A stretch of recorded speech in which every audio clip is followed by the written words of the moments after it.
S Vikas ಅವರ ನಿಮ್ಮ ಮಾತು. ಎಲ್ಲರಿಗೂ ನಮಸ್ಕಾರ. ನನ್ನ ವಿಕಾಸ್ ವಸಿಷ್ಠ, ಕೊತ್ತಲವಾಡಿ ಚಿತ್ರಕ್ಕೆ ಹಾಡುಗಳನ್ನ ಸಂಯೋಜಿಸುವ ಒಂದು ಸುವರ್ಣ ಅವಕಾಶ ರಾಜು ಸರ್ ನನಗೆ ಕೊಟ್ಟರು. ಅವರಿಗೆ ಮೊದಲನೇದಾಗಿ ನನ್ನ ಲೈಫಲ್ಲಿ ಕೂಡ ಅವರು ನನ್ನ ವಿದ್ಯೆಯನ್ನು, ನನ್ನ ಟ್ಯಾಲೆಂಟ್ನ ಗುರುತಿಸಿ ಅವರು ಮುಂಚೆಯಿಂದ ನನಗೆ ಸಹತಾಗಿ ಇವತ್ತು ಇಲ್ಲಿಗೆ ತಂದು ನಿಲ್ಲಿಸಿದ್ದಾರೆ. ನಾನು ಯಾವತ್ತೂ ಅವರಿಗೆ ಚಿರಋಣಿ. ಎರಡನೇದಾಗಿ ಅಮ್ಮ ಅವರು, ಏನು ಥ್ಯಾಂಕ್ಸ್ ಹೇಳ್ಬೇಕು ನನಗೆ ಗೊತ್ತಾಗ್ತಾ ಇಲ್ಲ. ಎಲ್ಲರೂ ಅಮ್ಮವರು ಪ್ರೊಡಕ್ಷನ್ನು ಸರ್ಪ್ರೈಸು ಅಂತ ಹೇಳ್ತಾ ಇದ್ರು, ಬಟ್ ನಾನು ಒಬ್ಬನೇ ಅನ್ಸುತ್ತೆ ಆ ಸರ್ಪ್ರೈಸ್ ಇರಲಿಲ್ಲ ನನಗೆ. ಸೊ ರಾಜು ಸರ್ ಕಂಪೋಸ್ ಮಾಡುವಾಗಲೇ ಸ್ವಲ್ಪ ನನಗೆ ಅದ್ರ ಬಗ್ಗೆ ಹೇಳಿದರು. ಸೊ ಅದರಿಂದ ನನಗೆ ಟೆನ್ಷನ್ ಜಾಸ್ತಿ ಆಗಿತ್ತು ಆ್ಯಕ್ಚುಲಿ. ಸೊ ಇವಾಗ ಒಳ್ಳೆಯದೇ ಆಯಿತು ಅನಿಸುತ್ತೆ. ಅಮ್ಮ ಅವ್ರಿಗೆ ತುಂಬ ಧನ್ಯವಾದಗಳು. ಅವ್ರ ಹಾಡುಗಳನ್ನ ಅಕ್ಸೆಪ್ಟ್ ಮಾಡಿ ಅದನ್ನು ಒಂದು ಒಳ್ಳೆ ಕೇಳೋ ಒಂದು ಪೊಸಿಷನ್ಗೆ ತಂದರು. ಅದಕ್ಕೆ ಥ್ಯಾಂಕ್ ಯು. ಆ್ಯಂಡ್ ನನ್ನ ಎರಡನೇ ತಂದೆ ಅಂತಲೇ ಹೇಳ್ಬೋದು ವೇಲು ಸರ್ ಅವರು. ನಾನು ಯಾವಾಗಲೂ ಅದನ್ನೇ ಹೇಳ್ತೀನಿ, ಯಾಕೆಂದರೆ ನಾನು ಚಿಕ್ಕ ವಯಸ್ಸಲ್ಲಿದ್ದಾಗಿಂದ 10ನೇ ವರ್ಷದಲ್ಲಿ ಅವರು ನನ್ನ ಆಡಿಯೋ ಆಲ್ಬಮ್ನ ರಿಲೀಸ್ ಮಾಡಿ ನಮಗೊಂದು ಪ್ಲ್ಯಾಟ್ಫಾರ್ಮ್ ಕೊಟ್ಟಂಥವ್ರು. Thank you sir. ನನ್ನ ತಂದೆ ಇದ್ದಿದ್ರೆ ಇವತ್ತು ಚೆನ್ನಾಗಿರೋದಿಲ್ಲ, ಬರೋಕ್ಕಾಗಲಿಲ್ಲ, ಸಾರಿ. ಖಂಡಿತ ಇನ್ನೊಂದು ನನಗೆ ಇದರಿಂದ ತುಂಬ ಖುಷಿಯಾಗಿರೋದಂದರೆ, ಇದು ಯಾರು ಹೊಸ ಆಚೆ ಅಥವಾ ಬೇರೆ ಇಂಡಸ್ಟ್ರಿ ಸಿಂಗರ್ಸ್ನ ನಾವು ಯಾರನ್ನು ಕರೆಸಿಲ್ಲ ಈ ಸಿನಿಮಾಗೆ. ಏಕೆಂದರೆ ಇಲ್ಲೇ ಸುಮಾರು ಒಳ್ಳೆಯ ಗಾಯಕರು ಇರೋದ್ರಿಂದ ರಾಜು ಸರ್ರಿಂದ ನನಗೆ ತುಂಬ ಇನ್ಸ್ಪೈರ್ ಆಗಿ ನಾನು ಸಿದ್ಧಾರ್ಥ್ ಬೆಳ್ಮಣ್ಣು ಆಗಲಿ, ಸುನಿಧಿ ಆಗಲಿ, ಸುರಭಿ ಆಗಲಿ, ಸುರಭಿ ಭಾರದ್ವಾಜ್, ಹಾಗೆ ಸುಮಾರು ಅಪ್ಕಮಿಂಗ್ ಸಿಂಗರ್ಸ್ನ ಉಪಯೋಗಿಸ್ಕೊಳ್ಳೋ ಒಂದು ಪ್ಲ್ಯಾಟ್ಫಾರ್ಮ್ ನನಗೆ ಸಿಕ್ತು. ಅದ್ರ ಜೊತೆಗೆ ಇಂಥ ಒಳ್ಳೆ ಟ್ಯಾಲೆಂಟೆಡ್ ಮ್ಯೂಸಿಷಿಯನ್ ಅಭಿನಂದನ್ ಅವರು. ಸುಮಾರು ಚಿತ್ರಗಳು ಅವ್ರದ್ದು ಆಲ್ರೆಡಿ ನಾವು ನೋಡಿದ್ವಿ. ಆ್ಯಂಡ್ ನಮ್ಮ ಕಂಟೆಂಟ್ಗೆ ನಾವೆಲ್ಲೂ ಕಾಂಪ್ರಮೈಸ್ ಆಗೋಕ್ಕೆ ಥಿಂಕಿಂಗು ನಮಗೆ ಬರಲಿಲ್ಲ ಆ್ಯಕ್ಚುಲಿ. ಸೊ ನಮಗೆ ಈ ಥರ ಒಂದು ಎಕ್ಸ್ಪೀರಿಯನ್ಸ್ಡ್ ಬ್ಯಾಕ್ಗ್ರೌಂಡ್ ಮ್ಯೂಸಿಕ್ ಬೇಕಾಗಿತ್ತು. ಅವರು ಅದನ್ನು ಮೀರಿ ಎಫರ್ಟ್ ಎಲ್ಲ ಹಾಕಿ ನಮ್ಗೆ ಒಳ್ಳೆ ಔಟ್ಪುಟ್ ಕೊಟ್ಟಿದ್ದಾರೆ. ಸೊ ಎಲ್ಲರಿಗೂ ಧನ್ಯವಾದಗಳು. ಚಿತ್ರನ ಯಶಸ್ವಿ ಪಡಿಸ್ಬೇಕು. ಹಾಡುಗಳನ್ನ ಕೇಳಿ ಹಾಡುಗಳನ್ನ ರೀಚ್ ಮಾಡಿಸಿ ನಮ್ಮ ತಂಡನ ಹಾರಿಸ್ಬೇಕು ಅಂತ ಕೇಳ್ಬೋದು. Thank you Vikas. Thank you Abhinandan. Thank you. ಒಬ್ಬರು ಹೆಸರು ಹೇಳಬೇಕು ನಾನು. DOP ಕಾರ್ತಿಕ್ ಅವರು ಅವತ್ತು ಕಾರಣಾಂತರದಲ್ಲಿ ಬಂದಿಲ್ಲ ಅಂತ. ಆ್ಯಕ್ಚುಲಿ ಅವರು ಸರ್ಗೆ ಹೇಳಿ ಈ ಥರ ಒಂದು ರೆಫರೆನ್ಸ್ ಮಾಡಬೇಕು ಅಭಿನಂದನ್ ಒಂದು ಇದಕ್ಕೆ ಅಂತ ಹೇಳಿದ್ರು ಅಷ್ಟೇ. ಆ್ಯಕ್ಚುಲಿ ಅಲ್ಲಿ ಇನಿಷಿಯೇಟ್ ಆಗಿದೆ, ಇದಕ್ಕೆ ನಂಗೆ ಬಂದಿದೆ ಅಂದರೆ DOP ಕಾರ್ತಿಕ್ ಕೂಡ ಕಾರಣಕ್ಕಂತರು. I thank you. ನಾನು ಪ್ರೊಡಕ್ಷನ್ ಅವ್ರಿಗೆ ಥ್ಯಾಂಕ್ ಹೇಳ್ತೀನಿ, ಡೈರೆಕ್ಟರ್ ಕೂಡ ಥ್ಯಾಂಕ್ ಹೇಳ್ತೀನಿ. ಆ್ಯಂಡ್ ವಿಕಾಸ್ ಅವ್ರು ಕೂಡ ಅದ್ಭುತವಾಗಿ ಸಾಂಗ್ಸ್ಗಳು ಮಾಡಿದ್ದಾರೆ ಸಿನಿಮಾದಲ್ಲೂ ಕೂಡ. Thank you Vikas too. Thank you. Thank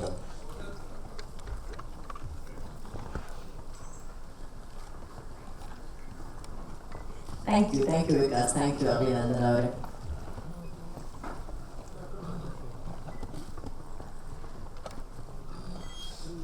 ಇದ್ರ ಜೊತೆಗೆ ಈ ಚಿತ್ರದ ಹಾಡುಗಳಿಗೆ ಸಾಹಿತ್ಯವನ್ನು ಬರೆದಂತ ಪ್ರಮೋದ್ ಮರುವಂತೆ ಸರ್ ಅವರಿದ್ದಾರೆ, ಹಾಗೂ ರಾಜ್ ಕಿನ್ನಾಳ್ ಅವರಿದ್ದಾರೆ. ದಯವಿಟ್ಟು ವೇದಿಕೆ ಮೇಲೆ ಬರಬೇಕಾಗಿ ಕೋರಿಕೆ ಪ್ಲೀಸ್. ಅಯ್ಯೋ ಪಾಪ ಸಮೋಸ ತಿಂತಿದ್ರು. ನಾನು ಮಾಡಿದ್ದು ಸಮೋಸ, ಅವ್ರು ತಿಂತಿದ್ರು ಸಮೋಸ. ಸರ್ ನನ್ನೇನಾದ್ರು ಸೇರಿಸ್ಕೊಳ್ತಾರೆ ಲಿರಿಕ್ಸ್ ನೋಡಿ.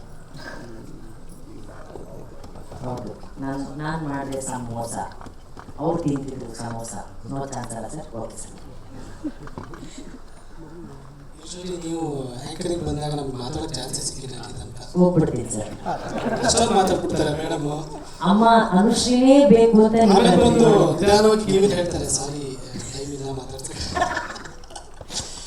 ಸೊ ಎಲ್ರಿಗೂ ನಮಸ್ಕಾರ. ಸೊ ಇವತ್ತು ಯೂಶಲಿ ಯಾವುದೇ ಸಮಾರಂಭಗಳು ಅಂತ ಬಂದಾಗ, ಸಿನಿಮಾ ಸಂಬಂಧಿತ ಸಮಾರಂಭಗಳು ಅಂತ ಬಂದಾಗ ಒಂದು ಉತ್ಸುಕತೆ ಇರುತ್ತೆ. ಇವತ್ತು ನನಗೆ 2 ಕಾರಣಗಳಿಗೆ ಆ ಉತ್ಸುಕತೆ ಜಾಸ್ತಿ ಆಗಿತ್ತು. ನಾನು ಇದಕ್ಕೋಸ್ಕರ ಕಾಯ್ತಿದ್ದೆ. ಒಂದು ಆಬ್ವಿಯಸ್ಲಿ ಪ್ರೊಡಕ್ಷನ್ ಹೌಸ್ ಅಂತ ಬಂದಾಗ ನಮಗೆ ರಾಜು ಸರ್ ಹೇಳ್ದಂಗೆ ಯಾರಿಗೂ ಗೊತ್ತಿಲ್ಲ, ಡೈರೆಕ್ಟ್ರು ಬಿಟ್ಟರೆ ಮ್ಯೂಸಿಕ್ ಡೈರೆಕ್ಟ್ರಿಗೆ ಮಾತ್ರ ಗೊತ್ತಿತ್ತಂತೆ. ನನಗೂ ಗೊತ್ತಿಲ್ಲ, ಯಾವಾಗಲೂ ಡೈರೆಕ್ಟ್ ಹೇಳೋದಿಲ್ಲ. ಹಿಂಗೆ ಅಂದರೆ ಹಾಡು ಬರೋಕ್ಕಿಂತ ಮುಂಚೆನೇ ಪೇಮೆಂಟ್ ಬಂದುಬಿಟ್ಟಿತ್ತು. ನಾನು ಇದೇನು ಸರ್ ಹಿಂಗೆ ಇಲ್ಲ ಇಲ್ಲ ಮೇಡಮ್ ಕಡೆಯಿಂದ ಮಾಡಿಸಿದ್ದೀನಿ, ಮೇಡಮ್ ಅನ್ನೋರು ಬಿಟ್ಟರೆ ಯಾರು ಅಂತ ನನಗೆ ವಿವರಣೆ ಗೊತ್ತಿಲ್ಲ. ಸೊ ಹಾಡು ಬದಲಾಯಿತು, ಎಲ್ಲ ಆಯಿತು. ಸಿನಿಮಾ ಇತ್ತೀಚೆಗೆ ಒಂದು ಸಿನಿಮಾದೇನೋ ಒಂದು ಕಂಟೆಂಟ್ ಈ ಥರ ಏನಾದ್ರು ಮಾಡಿದಾಗ ಮೀಡಿಯಾದಲ್ಲಿ ನನಗೆಲ್ಲ ಕಾಲ್ ಮಾಡಿ ಕೇಳ್ತಾ ಇದ್ದಾರೆ, ಸರ್ ಈ ಸಿನಿಮಾ ಡೈರೆಕ್ಟ್ ನಂಬರ್ ಕೊಡಿ, ಸಿನಿಮಾ ಬಗ್ಗೆ ನನಗೆ ಏನಕ್ಕೆ ಇಷ್ಟೊಂದು ಕ್ಯೂರಿಯಾಸಿಟಿಯಲ್ಲಿ ಕೇಳ್ತಾ ಇದ್ದಾರೆ. ವಿಷಯ ಗೊತ್ತಾದಾಗ ನಾನು ಕೇಳ್ತಾ ಹೌದಾ ಸರ್ ಇದು ಅಂತ ಕೇಳಿದಾಗ ನನಗೆ ತುಂಬ ಖುಷಿ ಆಯಿತು. ಇನ್ನೊಂದು ಹೇಳಲೇಬೇಕು ಮೇಡಮ್ ಬಗ್ಗೆ, ಸರ್ ಬಗ್ಗೆ. ರೀಸೆಂಟಾಗಿ ಅವರ ಹೆಸರು ಮೀಡಿಯಾದಲ್ಲಿ ಎಲ್ಲ ಬಂದಮೇಲೆ ಅನೌನ್ಸ್ ಆದಮೇಲೆ ಅವರು ಸರ್ ಜೊತೆ ಮಾತಾಡ್ತಿದ್ದಾರೆ. ಎಲ್ಲ ಟೆಕ್ನಿಷಿಯನ್ಗೆ ಕಾಲ್ ಮಾಡಿಬಿಟ್ಟು ಅವ್ರ ಕೆಲಸದ ಬಗ್ಗೆ ಅಭಿನಂದನೆಗಳನ್ನು ಸಲ್ಲಿಸಿದ್ದಾರೆ ಅಂತ ಕೇಳ್ಪಟ್ಟೆ. ನಾನು ಡ್ರೈವ್ ಮಾಡ್ತಾ ಇದ್ದಿದ್ದೀರ ಕಾಲ್ ತೊಗೊಳಕ್ಕಾಗಿಲ್ಲ, ಚೆನ್ನಾಗಿರಲಿ ಮೇಡಮ್. ಸೊ ತುಂಬ ಖುಷಿ ಆಯಿತು ಇಂಥ ಒಂದು ಪ್ರೊಡಕ್ಷನಲ್ಲಿ ಕೆಲಸ ಮಾಡಿದ್ದಕ್ಕೆ. ಹಾಗೆ ನಿರ್ದೇಶಕರು ಸಿಕ್ಕಿ ನನಗೆ ಟೀಸರ್ ತೋರಿಸಿದ್ರು, ಹಾಡನ್ನು ತೋರಿಸಿದ್ರು ಮುಂಚೆ. ನನಗೆ ತುಂಬ ಒಂದು ಉತ್ಸುಕತೆ ಇತ್ತು, ಅದನ್ನು ಬಿಗ್ ಸ್ಕ್ರೀನ್ ಮೇಲೆ ನೋಡೋದು ಹೇಗಿರುತ್ತೆ, ಹಾಡನ್ನು ಬಿಗ್ ಸ್ಕ್ರೀನ್ ಮೇಲೆ ನೋಡೋದು ಹೇಗಿರುತ್ತೆ ಅಂತ. So thank you sir. ತುಂಬ ವರ್ಷ ಇಂಡಸ್ಟ್ರಿಯಲ್ಲಿ ಉಳಿಯಬಲ್ಲ, ಇಂಡಸ್ಟ್ರಿಯನ್ನು ಆಡಬಲ್ಲಂತ ಒಂದು ಪ್ರತಿಭೆ, ಅಷ್ಟೇ ಸಿಂಪಲ್ ಆಗಿರ್ತಾರೆ. ಇನ್ನು ಪೃಥ್ವಿ ಅಂಬರ್ ಸರ್ ಬಗ್ಗೆ ಹೇಳಬೇಕು. ಆತ್ಮೀಯವಾದಂಥ ಒಂದು ಸಂಬಂಧ, ಹಲವಾರು ಹಾಡುಗಳನ್ನು ಬರೆದಿದ್ದೀನಿ ಅವರಿಗೆ. ಅವ್ರ ಬಗ್ಗೆ ಒಂದೇ ಏನಾದ್ರು ಹೇಳೋದಾದ್ರೆ, ವ್ಯಕ್ತಿತ್ವದಲ್ಲಿ ಪ್ರತಿಭೆಯಲ್ಲಿ ಅಬ್ಬರ ಅಂತ ಹೇಳ್ಬೋದು. ಅಷ್ಟು ಒಬ್ಬ ಪ್ರತಿಭಾನ್ವಿತ ನಟ ಅವರು. ಇನ್ನು ಸಂಗೀತ ನಿರ್ದೇಶಕರ ಬಗ್ಗೆ ಅಭಿ ಅವ್ರ ಜೊತೆ ಕೆಲಸ ಮಾಡಿದ್ದೀನಿ, ಅದ್ಭುತವಾಗಿ ಕೆಲಸ ಮಾಡಿದ್ದಾರೆ ಅಭಿ ಅವರಿಗೆ. ವಿಕಾಸ್ ವಸಿಷ್ಠ ಅವರ ಕಂಪೋಸಿಷನ್ಗಳಂದ್ರೆ ನನಗೆ ತುಂಬ ಇಷ್ಟ. ಅತಿ ಬೇಗ ಬರೆಸಿಕೊಳ್ಳುವಂಥ ಟ್ಯೂನ್ಗಳನ್ನು ಮಾಡ್ತಾರೆ. ಈಗೇನು ಹಾಡು ನೋಡಿದ್ರಿ ನೀವು, ಆ ಹಾಡು ನನಗೆ ತುಂಬ ಆತ್ಮೀಯವಾದಂಥ ಹಾಡು. ಒಂದೇ ವರ್ಷನಲ್ಲೇ ಬರ್ಸ್ಕೊಂಡಂತ ಹಾಡೋದು, ಅಷ್ಟೇ ಬ್ಯೂಟಿಫುಲ್ ಆಗಿ ವಿಜುವಲ್ ಕೂಡ ಮಾಡಿದ್ದಾರೆ. Thank you so much. ಒಳ್ಳೆಯದಾಗಲಿ ಸಂಪೂರ್ಣ ತಂಡಕ್ಕೆ. ಶರಣ್ ಸರ್, ನಿನ್ನೆ ತಾನೇ ನಾನು ನನ್ನ ವೈಫ್ ರ್ಯಾಂಬೋ ಸಿನಿಮಾ ನೋಡ್ತಾ ಇದ್ವಿ, ಬೋರಾಗ್ತಿದೆ ನಡಬೇಕು ಅಂತ ರ್ಯಾಂಬೋ ಸಿನಿಮಾ ನೋಡ್ತಾ ಅಷ್ಟು ಇಷ್ಟ. ನೀವು ಬಂದಿದ್ದು ತುಂಬ ಖುಷಿ ಆಯಿತು. Thank you so much. ಮತ್ತು ಹಾಡುಗಳಿಗೆ ಒಂದು ಪ್ಲಾಟ್ಫಾರ್ಮ್ ಕೊಡ್ತಾ ಇರುವಂಥ ಲಹರಿ ಸಂಸ್ಥೆಗೆ ಧನ್ಯವಾದ. Thank you sir. Nagaraj sir. ಎಲ್ಲರಿಗೂ ನಮಸ್ಕಾರ. ಆಲ್ಮೋಸ್ಟ್ ಎಲ್ಲರೂ ಹೇಳಿದ್ದಾರೆ ಸರ್ಪ್ರೈಸ್ ಅಂದ್ಬಿಟ್ಟು, ಸೇಮ್ ಅದೇ ಥರ ಇಡೀ ತಂಡಕ್ಕೆ ಸರ್ಪ್ರೈಸ್ ಅಂತ ಹೇಳ್ಬೋದು. ಬಟ್ ಕೆಲಸ ತಗೊಳ್ಳೋ ರೀತಿ ಇತ್ತಲ್ಲ ರಾಜ್ ಸರ್, ನಿಜವಾಗ್ಲೂ ಹೇಳ್ತೀನಿ, ಅದು ನಿಮ್ಮ ಭಯನೋ ಅಥವಾ ಜವಾಬ್ದಾರಿನೂ ಗೊತ್ತಿಲ್ಲ. ಪ್ರತಿಯೊಬ್ಬರ ಹತ್ರನೂ ಕೆಲಸ ತಗೊಂಡಿದ್ದಾರೆ. ಫಸ್ಟ್ ವಿಕಾಸ್ ಸರ್ ಅವರು ಬಂದಾಗ ಸರ್ ಈ ಥರ ಒಂದು ಸೆಂಟಿಮೆಂಟ್, ಒಂದು ಮೆಲೋಡಿ ಇದೆ ಸರ್, KGF ಅಮ್ಮ ಇದೆಯಲ್ಲ ಆ ಥರದಲ್ಲಿ ಇದು ಬೇರೆ ಥರದಲ್ಲಿ ನಿಲ್ಲಬೇಕು ಸರ್. ನನಗೆ ಏನು ಗೊತ್ತಿಲ್ಲ, ಅವತ್ತು ಕೇಳಿರ್ಬೋದು ಅಂದ್ಬಿಟ್ಟು. ಮೆಲೋಡಿ ತುಂಬಾ ಚೆನ್ನಾಗಿತ್ತು. ಹೀರೋ ಯಾರು ಏನಂತ ಹೇಳ್ತಾ ಇದ್ದಿಲ್ಲ, ಸಾಂಗ್ ಎಲ್ಲ ಆಡಿಯೋ ಬರ್ತಾ ಇಲ್ಲ. ಕಿಲಾಲ್ ಸರ್ ಒಂದೇ ನಿಮಿಷ, ಒಂದು ಸಣ್ಣ ಆಡಿಯೋ ಪ್ರಾಬ್ಲಮ್ ಇದೆ. ಆಡಿಯೋ ಸರ್ ಚೆಕ್ ಮಾಡಿ ಪ್ಲೀಸ್. ಮೈಕ್ ಚೇಂಜ್ ಮಾಡಿ ಆಡಿಯೋ ಬರ್ತಾ ಇದೆ. ಬೇರೆ ನನ್ನ ಮೈಕ್ ಕೊಡಲ್ಲ, ನನಗೆ ಕೇಳಿಸ್ತಿದೆ. ಒಟ್ಟಿನಲ್ಲಿ ನಾನು ಮಾತಾಡ್ಬೇಕು.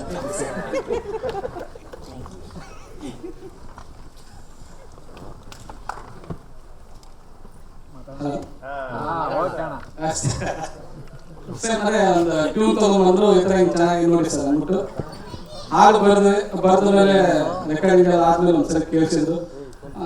ತುಂಬಾ ಚೆನ್ನಾಗಿ ಅನ್ಸುತ್ತೆ, ತುಂಬಾ ಚೆನ್ನಾಗಿದೆ ಸಾಂಗು. ಅವಾಗ ಏನಂದ್ರೆ ಹೀರೋ ಅಂತ ಗೊತ್ತಿಲ್ಲ, ಯಾರು ಗೊತ್ತಿಲ್ಲ, ಸರ್ ಏನೋ ಹೊಸ ಮಾಡ್ಕೊಂಡ್ಬಿಟ್ಟಿವಿ ಅಂತ. ಕೆಲವೊಂದ್ಸರಿ ಹಾಡು ಬರೀತೀವಿ, ಹೀರೋ ಗೊತ್ತಿರಲ್ಲ ಅಥವಾ ಒಂದು ತಂಡ ಗೊತ್ತಿರಲ್ಲ, ಹಾಡು ಒಂದೊಂದ್ಸರಿ ಮೂಲೆ ನೋಡ್ಬಿಡ್ತು. ಬಟ್ ನನಗೆ ಅನ್ಸಿದ್ದು ಈ ಸಾಂಗ್ ಬರೆದಿದ್ರೆ ಅಟ್ಲೀಸ್ಟ್ ಒಂದು ಒಳ್ಳೆ ಮುಖ ಇದ್ರೆ ಚೆನ್ನಾಗಿರುತ್ತೆ ಅನ್ಕೊಂಡಿದ್ದೆ. ಮುಹೂರ್ತ ಬರೋದು ಗೊತ್ತಾಯ್ತು, ಪೃಥ್ವಿ ಸರ್ ಹೀರೋ ಆಗಿದ್ದಾರೆ, ಹಬ್ಬ ಪರವಾಗಿಲ್ಲ ನಾನು ಸಾಂಗ್ ಹೋಗ್ತಾ ಅನ್ಕೊಂಡೆ. ಅದಾದ್ಮೇಲೆ ರಘುವೀರ್ ಸರ್ ಬಂದಿದ್ರು, ಹಬ್ಬ ಪರವಾಗಿಲ್ಲ ಒಳ್ಳೆ ಟೆಕ್ನಿಷಿಯನ್ ಸಿಕ್ಕಿದ್ದಾರೆ ಅಂತ. ಅದಾದ ನಂತರ ಸಿನಿಮಾ ಆದ್ಮೇಲೆ ಒಂದ್ಸರಿ ಸಿನಿಮಾ ನೋಡಕ್ ತೋರಿಸಿದ್ರು. ಸಿನಿಮಾ ನೋಡಿದ್ರೆ ನೀವೇನ್ ಟೀಸರ್ ನೋಡಿದ್ರು ಸರ್, ಫಿಲ್ಮ್ಸ್ ಅಲ್ಲಿಂದ ಶುರು ಮಾಡಿದ್ರು. ಅವತ್ತೇ ಅನ್ಕೊಂಡಿದ್ದೆ ಸರ್ ನಿಮ್ದು ಒಂದು ಒಳ್ಳೆ ಪ್ರಯತ್ನ, ನಿಜವಾಗ್ಲು ಗ್ಯಾರಂಟಿ ಜನಕ್ಕೆ ಇಷ್ಟ ಆಗುತ್ತೆ. ಬಟ್ ಇದನ್ನ ತಲುಪ್ಸಕ್ಕೆ ಒಂದು ವೇದಿಕೆ ಇದ್ರೆ ಚೆನ್ನಾಗಿರುತ್ತೆ ಅಂತ ಮನಸ್ಪೂರ್ತಿಯಾಗಿ ಹೇಳಿ ನಾನೇನು ಅನ್ಕೊಂಡಿದ್ದೆ ಅದು ಹೇಳ್ತಿದ್ದೀನಿ ಸರ್. ಸಾರಿ ಅನ್ಕೊಂಡಿದ್ದೆ. ಸಾಂಗ್ ಎಷ್ಟೆಲ್ಲ ಚೆನ್ನಾಗಿದೆ, ಒಂದು ಲಹರಿ ಅಂತ ಕಂಪನಿ ಸಿಕ್ಕರೆ ಸೂಪರ್ ಆಗಿತ್ತು ಸರ್ ಅನ್ಕೊಂಡಿದ್ದೆ. ನಿಜವಾಗ್ಲೂ ಅದೇನೋ ಗೊತ್ತಿಲ್ಲ, ಅವಾಗೇ ಹೋಯ್ತು. ಅದಾದ್ಮೇಲೆ ಸರ್ ಒಂದು ಸಿನಿಮಾನ ಒಂದು ಪ್ರೊಡಕ್ಷನ್ ಅಂತಂದ್ರೆ ಸಿಕ್ಬಿಟ್ರೆ ನಿಜವಾಗ್ಲೂ ನೀವು ಗೆಲ್ತೀರ ಅಂತ ಹೇಳ್ತಿದ್ದೆ. ನನ್ನ ಮಾತು ನಿಜವಾಗ್ಲೂ ನನಗೆ ಖುಷಿ ಆಗ್ತಿದೆ ಸರ್. 100% ನಿಮ್ಮೊಂದು ದೊಡ್ಡ ಭವಿಷ್ಯ ಇದೆ ಸರ್. ಸಿನಿಮಾ ನಾನು ನೋಡಿದ್ದೀನಿ ಸರ್, 100% ಎಲ್ಲರಿಗೂ ಹೇಳ್ಕೊಂಡಿದ್ದೀನಿ, ತುಂಬಾ ಚೆನ್ನಾಗಿದೆ. ಪ್ರತಿಯೊಂದು ನೀವು ಇದುವರೆಗೂ ಪೃಥ್ವಿ ಅಂಬರ್ ಸರ್ ಏನು ನೋಡಿದ್ರು ಇದರಲ್ಲಿ ಬೇರೆ ಥರ ನೋಡ್ತಿದ್ದಾರೆ. ಜೊತೆಗೆ ರಾಜೇಶ್ ಸರ್ ಆ್ಯಕ್ಟಿಂಗ್ ಆಗಿರ್ಬೋದು ಆ್ಯಂಡ್ ಮನಸ್ಸು ಮೇಡಮ್ ಅವರ ಆ್ಯಕ್ಟಿಂಗ್ ಚೆನ್ನಾಗಿದೆ.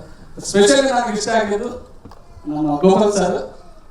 ನಿಜವಾಗ್ಲೂ ನೀವು ಇದುವರೆಗೂ ಏನು ಪ್ರವಾಸ ಹೇಳ್ತಿದ್ರು ಅಥವಾ ನಮ್ಮ ಕನ್ನಡದಿಂದ ಹೋದವ್ರು ಏನು ಹೇಳ್ತಿದ್ರು, ನಮ್ಮ ಪ್ರಕಾಶ್ ಆಗಿರ್ಬೋದು ನಾನಾ ಪಾಟೇಕರ್ ಆಗಿರ್ಬೋದು, ಈಗ ವಿಜಯ ಶತಪಥಿ ಏನಂತ ಹೇಳ್ತೀರೋ ಅಂತ ಟ್ಯಾಲೆಂಟ್ ಆ ಸಾಲಲ್ಲಿ ಗೋಪಾಲ್ ಸರ್ ಈ ಸಿನಿಮಾದಲ್ಲಿ ನಿಲ್ತಾರೆ. ಅಷ್ಟು ತೀರಾಕಿದ್ದಾರೆ. ನಿಜವಾಗ ನನಗೆ ಅನಿಸಿದೆ ಅಂದ್ರೆ ಇಲ್ಲಿ ಮಾತಾಡಕ್ಕೆ ಅಷ್ಟು ಮುಜುಗರ ಪಟ್ಟರು. ಬಟ್ ಸಿನಿಮಾದಲ್ಲಿ ಅವ್ರ ನಟನೆ, ಅವ್ರ ಪಾತ್ರ 100% ಪ್ರತಿಯೊಬ್ಬರು ಒಂದು ಹೆಸರು ಬರ್ತದೆ ಸಿನಿಮಾ ಮೂಲಕ ಆದ ತಕ್ಷಣ. ಅವ್ರೇನು ಬಾಬು ಅಂತ ಹೇಳಿದ್ರು ಸರ್, ಈ ಸಿನಿಮಾ ಮೂಲಕ ಬಾಬು ಆಗಿ ಗುರುತಿಸಂತ ಅಂತ ಅನ್ಕೊಂಡಿದ್ದೀನಿ.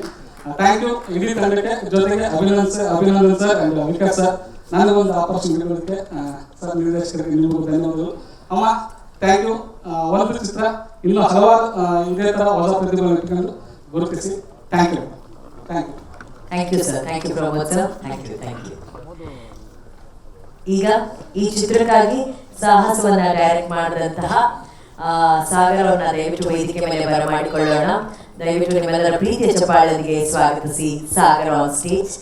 ಆ್ಯಂಡ್ ಈ ಚಿತ್ರಕ್ಕಾಗಿ ವಿಶೇಷವಾಗಿ, ಯಾಕಂದ್ರೆ ನೇಟಿವಿಟಿ ತುಂಬಾ ಹತ್ತಿರವಾಗಿರುವಂತಹ ಚಿತ್ರ ಆಗಿರೋದ್ರಿಂದ ಇದಕ್ಕಾಗಿರುವಂತಹ ಡೈಲಾಗ್ಸ್ ಸಖತ್ತಾಗಿರ್ಬೇಕು. ಸಖತ್ ಡೈಲಾಗ್ಸ್ ರಘು ನಿಡುವಳ್ಳಿ ಸರ್ ಬಿಟ್ಟರೆ ಯಾರು ಬರೀತಾರೆ? So may I request Raghu sir please to join us on stage.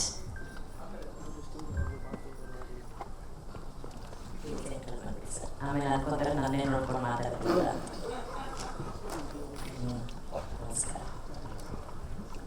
ನನ್ನ ಮೊದಲ ಪ್ರಶ್ನೆ ರಘು ಸರ್ ಹತ್ರ. ರಘು ಸರ್, ಟೀಸರ್ ನೋಡಿದ್ವಿ, ಏನ್ ಡೈಲಾಗ್ ಸರ್? ಒಂದೊಂದು ಡೈಲಾಗು ವಿಸಿಲ್ ಹೊಡಿಬೇಕಂತ ಅನ್ಸ್ತಾರೆ. ಏನ್ ಡೈಲಾಗ್ ಸರ್? ಯಾವಾಗ ಬರುತ್ತೆ ಇಲ್ಲಿ ಪರವಾಗಿಲ್ಲ, ನಾನ್ ಗುರುತಿಸ್ಕೊಳ್ಳಿಲ್ಲ, ಟೀಸರ್ ಗುರುತಿಸ್ಕೊಂಡಿಲ್ಲ, ಸಿನಿಮಾ ಆಗಿದೆ ಅಲ್ಲ. ನಿಮ್ ಡೈಲಾಗ್ಸ್ಗೋಸ್ಕರ ನಾವು ಕಾಯ್ತಾ ಇದ್ವಿ, ನೀವು ಇದೀರಾ ಟೀಸರ್ ಡೈಲಾಗ್ಸ್ ಇಲ್ಲ. ಬಟ್ ಇದು ನೋಡಿ ನಿಮ್ಗೆ ಹೆಂಗ ಸರ್, ನಾನು ಡೈಲಾಗ್ಸ್ ಬರ್ತೀನಿ ಟೀಸರ್ ಮಾತ್ರ ಡೈಲಾಗ್ಸ್ ಹಾಕಿಲ್ಲ ಅಂತ ಏನಾದ್ರು ಅನ್ಸ್ತಾ ನಿಮಗೆ? ಇಲ್ಲ ಮೇಡಮ್, ಬೇಜಾರಾಗಿಲ್ಲ. ನಾನು ಯಾವಾಗಲೂ ಹೇಳ್ತೀನಿ ಸಿನಿಮಾ ಆಗಿದ್ರೆ ಮಾತ್ರ ಎಲ್ಲರೂ ಗೆಲ್ಲೋದು. ಮುಂಚೆ ತೋರಿಸಿದ್ರು ಟೀಸರು, ಬಟ್ ಖುಷಿ ಇದೆ. ಅಂದ್ರೆ ಅವ್ರು ಹೇಳಿದ್ದಕ್ಕಿಂತ ವಿಜುವಲ್ ತುಂಬಾ ಚೆನ್ನಾಗಿದೆ ಮೇಡಮ್. ತುಂಬಾ ಖುಷಿ ಇವತ್ತಿನ ದಿನ. ಏನಕ್ಕೆ ಅಂದ್ರೆ ಸಾಕಷ್ಟು ರೀಸನ್ಗಳಿದೆ. ಮೊದಲನೇದಾಗಿ ಶರಣ್ ಸರ್ ಬಂದಿದ್ದು, ನಾನು ಅವ್ರ ಸಿನಿಮಾದಿಂದ ಡೈಲಾಗ್ ರೈಟರ್ ಆಗಿದ್ದು. ಸಿನಿಮಾದಿಂದ ಶುರು ಮಾಡಿದ್ದು ನನ್ನ ಜರ್ನಿ ಡೈಲಾಗ್ ರೈಟರ್ ಆಗಿ. ತುಂಬ ಖುಷಿ ಆಗ್ತಿದೆ. ಅವ್ರ ಜೊತೆ 3 ಸಿನಿಮಾ ಮಾಡಿದ್ದೀನಿ. ಅದಾದ್ಮೇಲೆ ಈ ವೇದಿಕೆ ಕೆಲಸ ಸಿಕ್ಕಿದ್ದು ತುಂಬ ಖುಷಿ ಇದೆ. ಮತ್ತೆ PA ಪ್ರೊಡಕ್ಷನ್ ಅವರು ಮೊದಲನೇ ಸಿನಿಮಾ, ಆ ಮೊದಲನೇ ಸಿನಿಮಾದಲ್ಲಿ ನಾನು ಕೆಲಸ ಮಾಡಿದ್ದು ತುಂಬ ಖುಷಿ. ಈ ನೇಟಿವಿಟಿ ಅಂತ ಹೇಳಿದ್ರಲ್ಲ, ಯೂಶಲಿ ಈ ಥರದ್ದು ಸಿನಿಮಾ ಮಾಡಬೇಕಾದ್ರೆ ನಾನು ಸ್ವಲ್ಪ ನನ್ನ ತಾಯಿ ಜೊತೆ ಜಾಸ್ತಿ ಫೋನಲ್ಲಿ ಮಾತಾಡ್ತೀನಿ. ಏನಕ್ಕೆ ಅಂದರೆ ಸ್ವಲ್ಪ ಅವರು ನಾನು ಸ್ವಲ್ಪ ಮರ್ತೋಗ್ಬಿಟ್ಟಿದ್ದೀನಿ, ಬೆಂಗಳೂರಿಗೆ ಬಂದು ಆ ಪದಗಳೆಲ್ಲ ಮರ್ತೋಗಿದ್ದೀನಿ. ಅವ್ರು ಮಾತಾಡ್ಬೇಕಾದ್ರೆ ತುಂಬ ಕಿವಿಗೆ ಬೀಳ್ತಾ ಇರುತ್ತೆ. ಆ ಥರದ್ದು ಈ ಸಿನಿಮಾ ಮಾಡುವಾಗ ಆಗಿದ್ದು. ಹಾಗೆ ಅಮ್ಮ ಫೋನ್ ಮಾಡಿದ್ರಲ್ಲ, ಅವ್ರು ಮಾತಾಡಿದ ತಕ್ಷಣ ನಾನು ಕನೆಕ್ಟ್ ಆಗಿದೆ ಅಂದ್ರೆ ನಮ್ಮ ಪ್ರಾಂತ್ಯ ಅವ್ರ ಭಾಷೆ. ಅವ್ರ ಹತ್ರ ಒಂದು 2 hours ಮಾತಾಡಿದೆ. ನಮ್ಮ ತಾಯಿ ಜೊತೆ ಮಾತಾಡೋದಂಗೆ ಅನಿಸ್ತಾ ಇದೆಯಲ್ಲ, ಅಂದ್ರೆ ಅವ್ರ ಪದ ಬಳಕೆ ಎಲ್ಲ ಏನಿದೆಯಲ್ಲ ಅದು ನನಗೆ ಸ್ವಲ್ಪ ಹೊರತೋಗಿದೆ. ಬಟ್ ಆ ಥರದ್ದು ಒಂದು ಖುಷಿ ವಿಚಾರ. ಮತ್ತೆ ರಾಜು ಅವ್ರು ಕೂಡ ರೈಟ್ರು. ನನಗೆ ಈಗ ಹೇಳಿದಾಗ ನೀವು ಬರೀಬೇಕಂದ್ರೆ ನನಗೆ ಒಂದು ಸ್ವಲ್ಪ ಇರುತ್ತೆ, ಅಂದ್ರೆ ಇವ್ರು ರೈಟರ್ ಆಗಿರೋದ್ರಿಂದ ಅವ್ರು ಹೇಗೆ ಸ್ಯಾಟಿಸ್ಫೈ ಆಗ್ತಾರೋ ಇಲ್ವೋ ಅನ್ನೋದು. ಅದಾದ್ಮೇಲೆ ಅವ್ರು ಜನರಲ್ ಆಗಿ ಮಾತಾಡ್ಬೇಕಂದ್ರೆ ಕೇಳಿ ಯಾರ್ಯಾರ ಕೆಲಸ ಮಾಡಿದ್ರು ಅಂತ. ರವಿಶ್ರೀ ಸರ್